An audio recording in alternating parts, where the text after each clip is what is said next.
Salut les penseurs libres. Pour bien comprendre la bourse, nous allons nous concentrer sur l'investissement à long terme couplé au stock picking. En d'autres termes, c'est une approche qui consiste à acheter des actions de qualité et à les conserver pendant des années, voire des décennies, afin de profiter de la croissance exponentielle générée par les intérêts composés. Cette méthode a la probabilité de succès et de rentabilité la plus forte dans le milieu boursier. Pour ce faire, nous allons nous plonger dans un secteur clé de l'innovation technologique que l'on appelle les semi-conducteurs.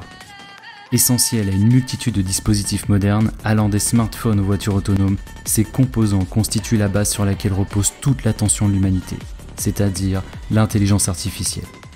C'est pourquoi j'aborderai 5 entreprises clés du domaine des semi-conducteurs pour que le récit reflète fidèlement les réalités du marché actuel. En comprenant le concept d'avantage compétitif durable, ou MOAT, vous serez en mesure de sélectionner des sociétés à la fois rentables et sécurisées, vous positionnant ainsi dans la course avec des entreprises leaders qui battent le marché depuis toujours.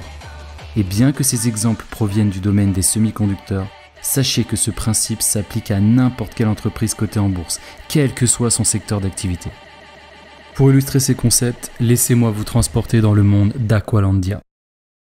Dans ce monde où chaque vague peut cacher un trésor ou un danger, la bonne stratégie sera le socle de la réussite. Elara et Lys, 2 jeunes investisseuses, s'aventurent sur des territoires qui leur sont jusque-là inconnus, chacune suivant son propre chemin vers la prospérité.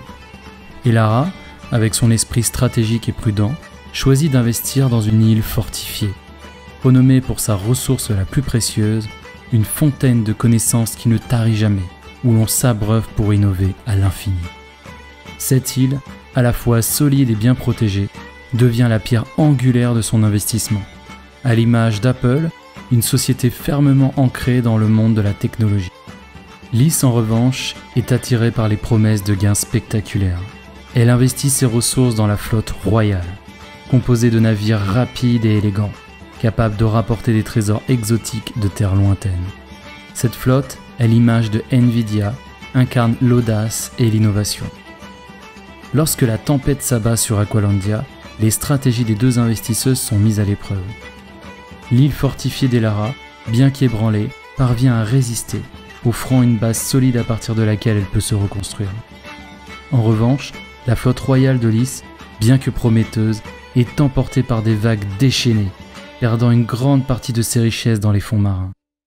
Lys, alors abattue par cette nouvelle, réalise douloureusement la fragilité de sa stratégie face aux imprévus du temps. C'est alors qu'elle entend parler de l'ancienne flotte d'Intel, autrefois dominante, qui avait exploré ces mêmes territoires avec des projets à la pointe de la technologie. Cependant, cette flotte n'avait jamais établi de base fixe, et malgré ses innovations, elle était restée vulnérable, succombant finalement aux mêmes dangers qui menacent toutes les entreprises sans ancrage solide. Le récit de l'ancienne flotte d'Intel montre que, bien qu'elle ait dominé le marché des microprocesseurs, au point d'avoir autrefois Apple comme gros client, elle n'a jamais construit de véritables barrières à l'entrée pour ses concurrents, ce qui l'a rendue très vulnérable sur le long terme. Les 2 stratégies des investisseuses illustrent l'importance cruciale d'investir dans des MOAT. Un MOAT est un avantage compétitif durable qui protège une entreprise contre la concurrence. Pour Apple, son MOAT est défini par plusieurs critères dont je lève le mystère dans ma vidéo « Investir dans Apple ». Pour Nvidia, posez-vous simplement cette question. A-t-elle un écosystème qui rend ses clients suffisamment dépendants de sa technologie à long terme? Si votre réponse est oui, alors allez-y, foncez. Si votre réponse est non, c'est que vous ne voulez pas spéculer sur les promesses futures de la société. Dans le monde des semi-conducteurs, d'autres acteurs ont su se démarquer en bâtissant des protections solides contre la concurrence. Parmi eux, on retrouve ASML et TSMC. ASML est reconnu pour sa technologie de pointe en lithographie extrême ultraviolet. Cette technologie, essentielle pour produire les puces les plus avancées, est tellement coûteuse et complexe à développer qu'elle crée une barrière à l'entrée presque infranchissable pour les autres entreprises, consolidant ainsi la position d'ASML en tant que leader incontesté depuis des décennies. TSMC, quant à elle, excelle dans la fabrication de puces à grande échelle tout en maintenant des coûts bas et des marges élevées. Cette maîtrise attire des géants de la technologie comme Apple, qui dépend de TSMC pour ses puces fiables et abordables. La combinaison de la fiabilité et des coûts réduits fait de TSMC un partenaire indispensable depuis plusieurs décennies. En ce qui concerne les possibilités d'investissement, ASML est une entreprise éligible au plan épargne action, tandis que TSMC est éligible au compte titre ordinaire.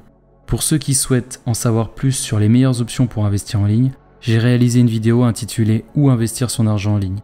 Cette vidéo vous guidera pour choisir les meilleures solutions en fonction de vos objectifs financiers. En vous partageant cette histoire, je vous ai fait découvrir 3 entreprises ayant des moats: TSMC, ASML et Apple. Ces entreprises issues de pays différents ont su maintenir leur avantage compétitif sur de longues périodes, surpassant même les indices puissants du marché comme le S&P 500. C'est d'ailleurs cette performance qui m'a poussé à vous dévoiler pourquoi j'ai vendu le S&P 500 dans une autre vidéo. Si vous avez trouvé ces informations utiles, n'hésitez pas à liker cette vidéo pour me remercier et abonnez-vous pour soutenir ma chaîne. Allez, moi sur ce, je vous dis ciao.